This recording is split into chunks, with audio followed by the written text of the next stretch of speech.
زیر نظر تصویر میں آپ کو جو دیوار نظر آ رہی ہے اسے دیوار گریہ اور مغربی دیوار یعنی ویسٹرن وال بھی کہا جاتا ہے۔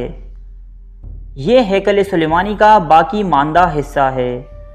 اسے یہودیوں کے نزدیک وہی مذہبی حیثیت حاصل ہے جو ہندوؤں کے نزدیک کاشی کی اور مسلمانوں کے نزدیک مکہ مکرمہ کی ہے۔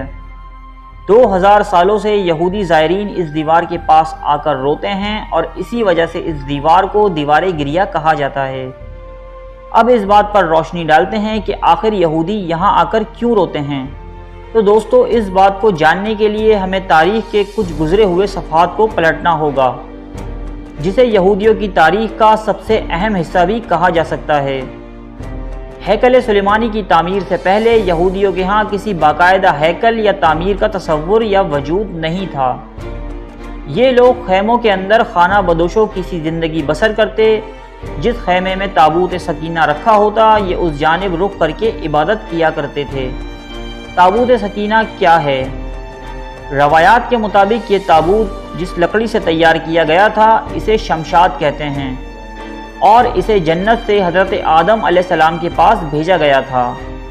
یہ تابوت نسل در نسل انبیاء علیہ السلام سے ہوتا ہوا حضرت موسیٰ علیہ السلام تک پہنچا۔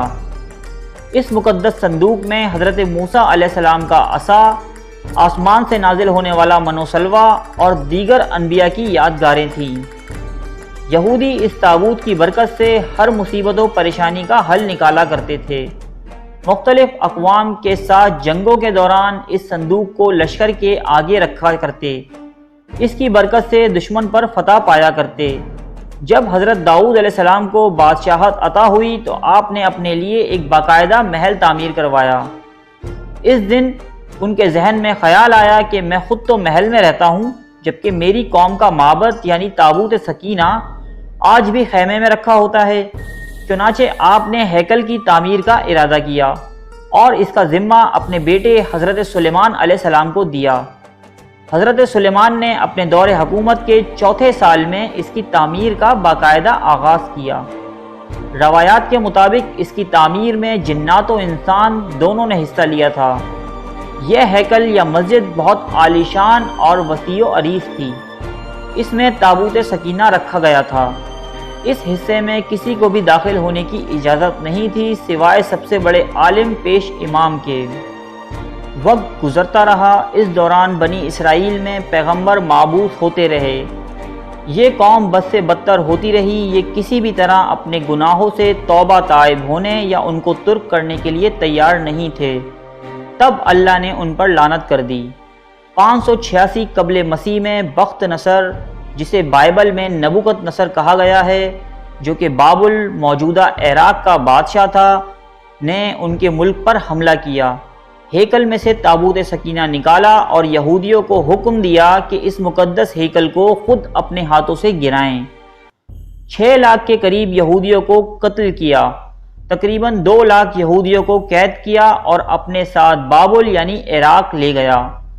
شہر سے باہر یہودی غلاموں کی ایک بستی تعمیر کی جس کا نام تل ابیب رکھا گیا۔ اس تباہی کے 70 سال بعد تک ہیکل سلیمانی صفائے ہستی سے مٹا رہا۔ دوسری طرف بخت نصر نے تابوت سکینہ کی شدید بے حرمتی کی۔ اس حرکت کا عذاب اسے اس طرح ملا کہ 540 قبل مسیح میں ایران کے بادشاہ سائرس، جسے مسلمان ذوالقرنین بھی کہتے ہیں، نے بابل یعنی عراق پر حملہ کر دیا اور بابل کے ولی عہد کو شکست فاش دے کر بابلی سلطنت کا مکمل خاتمہ کر دیا۔ سائرس ایک نرم دل اور انصاف پسند حکمران تھا۔ اس نے تل ابیب کے تمام قیدیوں کو آزاد کر کے ان کو واپس یروشلم جانے کی اجازت دے دی اور ساتھ میں ان کو نئے ہیکل کی تعمیر کی اجازت بھی دے دی۔ اس کے ساتھ ساتھ اس کی تعمیر میں مدد بھی فراہم کی۔ ہیکل ثانی تو دوبارہ تعمیر ہو گیا، لیکن اس بار اس میں تابوت سکینہ نہیں تھا۔ اس کے بارے میں آج تک معلوم نہیں ہو سکا کہ بخت نصر نے اس کا کیا کیا۔ کچھ لوگوں کا کہنا ہے کہ اس مقدس صندوق کو مزید توہین سے بچانے کے لیے اسے اللہ پاک کے حکم سے کسی محفوظ مقام پر معجزانہ طور پر چھپا دیا گیا، جس کا کسی انسان کو علم نہیں۔ حضرت عیسیٰ کے مصلوب ہونے کے 70 سال بعد ایک بار پھر یہودیوں پر اللہ تعالیٰ کا عذاب نازل ہوا۔ اس بار اس عذاب کا نام ٹائٹس تھا۔ یہ رومی جرنیل بابل کے بادشاہ بخت نصر سے بھی زیادہ ظالم ثابت ہوا۔ اس نے ایک دن میں لاکھوں یہودیوں کو تحت تیغ کر دیا۔ اس نے عظیم الشان ہیکل کی اینٹ سے اینٹ بجا دی اور یہودیوں کو ہمیشہ کے لیے یروشلم سے نکال باہر کیا۔ یہودی پوری دنیا میں بکھر گئے اور رسوا ہو کر رہ گئے۔ کم و بیش 1800-1900 سال تک بھٹکنے کے بعد برطانیہ نے جب فلسطین پہ قبضہ کیا تو ساتھ ہی اسرائیل کی ریاست کو فلسطین میں جنم دیا، اور یوں صدیوں سے دھکے کھانے والی لعنت زدہ قوم کو ایک بار پھر اس ملک اسرائیل میں اکٹھے ہونے کی اجازت مل گئی۔